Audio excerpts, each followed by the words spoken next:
Hi everyone, Happy New Year! I'm previewing the week ahead in markets and putting a particular emphasis on what the Democrats taking control of the Senate, as well as Joe Biden becoming president, means for gold and the US dollar, while also running down this week's economic calendar.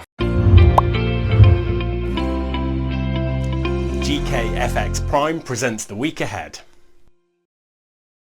So I'll get into gold and the dollar in just a moment, but let's take a moment to understand the US system of government and why what happened last week is important. The idea in America is to ensure a separation of powers at the federal or national level. So there are three branches: the legislative, the executive, and the judicial. Democrats now control the executive, i.e. the presidency, and the legislative branch, including the House and Senate, giving them almost complete control. By the way, if you're getting some use from this video for your trading, please click that like button and the YouTube algorithm will make sure more people see it and we can keep making them. Let's divert quickly to the economic calendar. This week there are a couple of major releases from the United States, but it's really all about China. We start on Monday with Chinese CPI and PPI.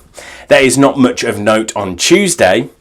Wednesday, there is US CPI and the Fed's Beige Book. On Thursday, there is China's trade balance and US retail sales. Friday is a busy one with China Q4 GDP as well as Chinese industrial production and retail sales. And lastly, UK industrial production. So here's the general idea, guys.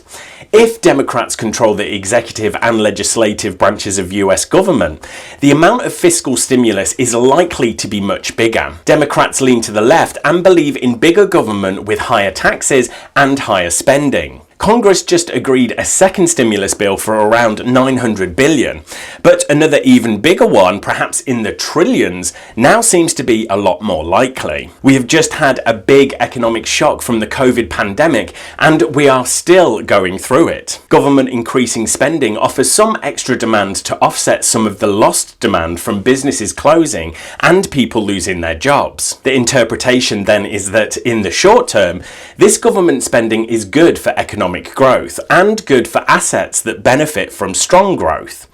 In currencies, that means the Aussie and the Kiwi dollar, as well as the pound and the euro. The dollar is the foremost haven currency, but people will not need a haven if economic growth is expected to rise. Now, here's the biggest point for gold. If growth does start to pick up, all the extra dollars that have been printed by the Federal Reserve will add to inflation, and gold is an inflation hedge. The biggest risk to this positive outlook for gold from the Democrats taking control of Congress is that the Fed decides to tighten policy.